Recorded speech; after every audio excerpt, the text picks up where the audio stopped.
Hi, Sweepy. You may remember from the end of the last chapter that Rose was taken away by the evil serpent to a faraway land, a very cold land, and he took her up into the very top of a mountain into a cave, and she had passed out along the way. She did wake up in there once he started to warm things up, and this is what happened next.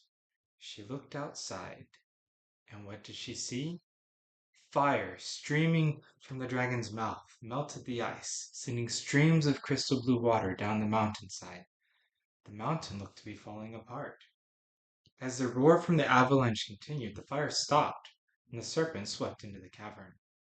When he landed, he looked at her and said, I have begun it, and you will continue. Sing! His eyes were demanding and hard. There was no warmth to him. Rose was scared and froze for a moment. The danger was clear, though, and a small part of her felt pity for the thing before her. So she swallowed and turned to the outside world. No, he yelled, and Rose turned back to him, eyes filling with tears of fear and confusion. You begin here, he told her with command and no amount of compassion. Rose understood now. She tried to raise her voice in song, but it came out as a whispered squeak. It was greeted by a growl. Rose let go of everything inside her and filled her lungs. She held her breath there for a moment and then released it into the room. Song filled the cavern. It filled the room with her fear and uncertainty. It was hard on the ears. The serpent recoiled, but said nothing. Gradually the maiden's voice changed, just touched by sadness, and then overtaken by it. The dragon clawed at his face, then rose quickly and took flight into the cold outside. Rose did not stop. She sank to her knees and weaved her sorrow into the song until the stones of the cave wept. The stones wept so much they collected in a pool and trickled to the opening, falling over the ledge.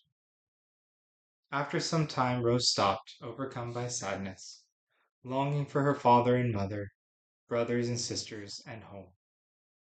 She lay her head down and slept. The serpent perched atop the peak of his mountain, listening to the song. He felt a moment of regret for what he had done, but then it was gone. He watched the water fall from the cave and knew it was not enough. Cold settled back into the stones. The air chilled to the point Rose could feel it in her sleep. It would have woken her if a harsh voice did not. Rise! The voice that sounded like falling rocks commanded her. Rose was afraid of that voice and pulled herself up quickly, but stumbled because she was not fully awake. Before his next order, Rose barely noticed the pool of water and its stream were still flowing. Sing! The dragon growled at her. Rose got to her feet, barely able to stand for all she was tired, and took a deep breath.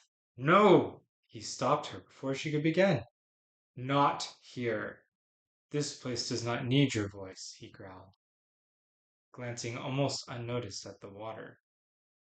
He turned from her and looked out into the night. Out there, he told her, nodding with his vicious snout. Rose, anchored in fear by this monster before her, pushed her feet forward. At the entrance she stood and looked out into the night. There were stars, but no moon. The mountains were shrouded by shadow. It was dark and cold, very cold. Trembling, Rose shakily breathed in the frozen air. It stung her inside, and she was only able to bring out a small sound. Standing as she was, looking out, she saw a light flicker in the sky above. It is enough, she thought, as the tiny distant star kept glowing bright and then fading. Finding strength in it, she breathed in the frozen air once more and pushed her voice up and out, a warm fog swirling into the dark outside. So it continued every few hours. The dragon would command the maiden, Rose, to sing, and she would until exhaustion overcame her and she lay down to sleep. The serpent never said anything when she did, allowing her some rest, but never a whole night's worth. He did seem to be growing angrier, too. In the pattern of sleep and song, Rose was awake more than asleep. She could tell 7 days had passed. She felt weaker as each one did. She had no food to keep her, and the cold was deep. She drank from the rich water of the cavern's pool and stream, and had some small hope when she saw the growing, flickering light in the night hours. It was all she saw change in the great jagged wilderness over those days and nights. On the seventh night, when the dragon commanded Rose to get up and sing, she did, but her feet moved slowly, and her vision blurred. She shook her head. It felt strange. She no longer felt fear. She felt almost nothing. As soon as she reached the opening of the cave, she leaned against the rock. She needed just a little support. Leaning against a stone, she began to sing. But as she did, she felt more air rushing past her than from her. Rose fell limply through the air, but not for long. The serpent's talons were quickly wrapped around her. She had no time to realize any of this as darkness filled her vision. She slipped into a place that was neither asleep nor awake. However, she did see a light, the one that had comforted her each night, flicker brightly. Rose woke and immediately smelled cooked meat.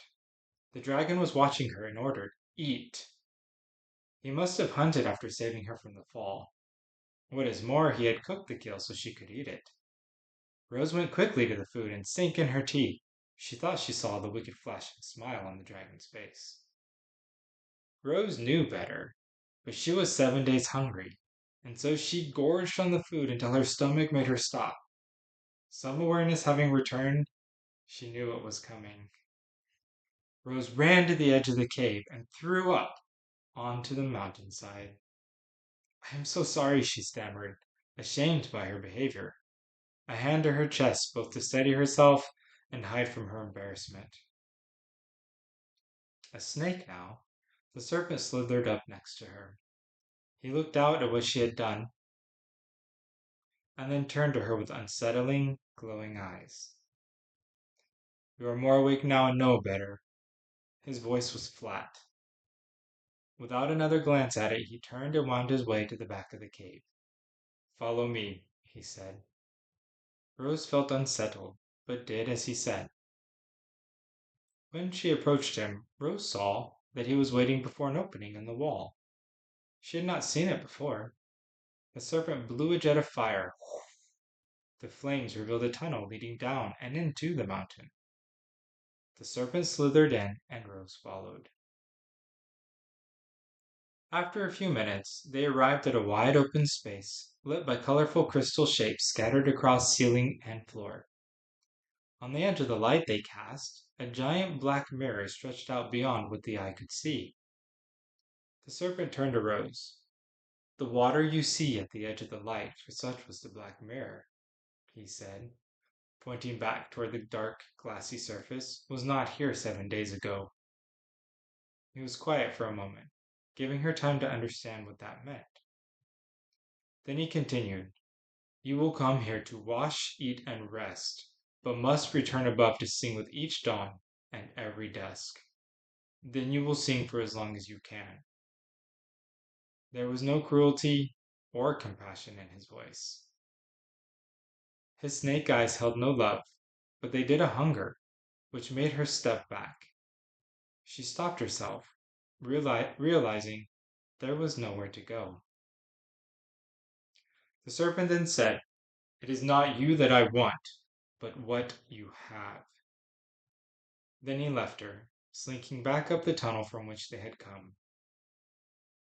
Before disappearing in the dark of it, he looked back to say one last thing. "Do not think I will not know if you sing without your all."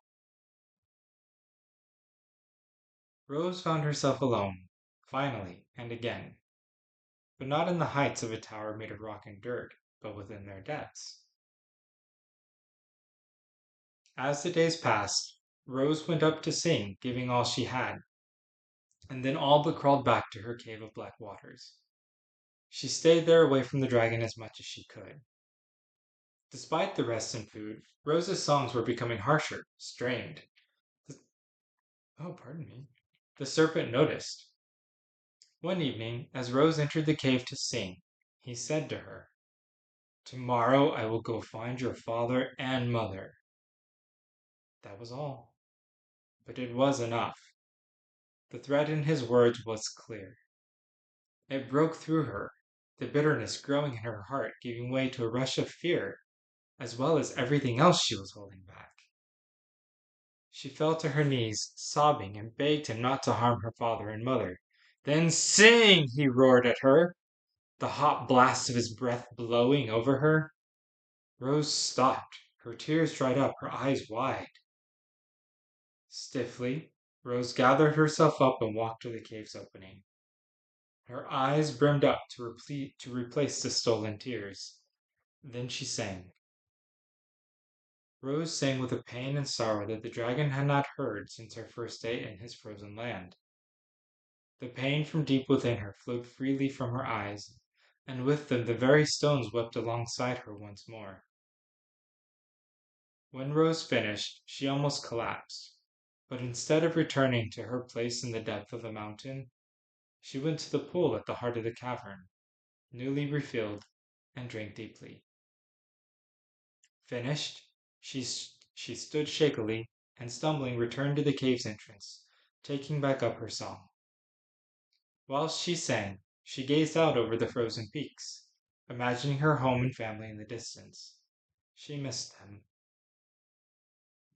As her voice grew weak and her renewed strength faded, she sang a few words about her father and mother, her brothers and sisters. Then she quieted, her arms folded tightly against her, and bowed her head. The maiden Rose did not look back up. She walked wrapped in silence to her shelter away from the serpent, with its rocky shore and glassy dark lake. The dragon watched her with narrowed eyes, but said nothing.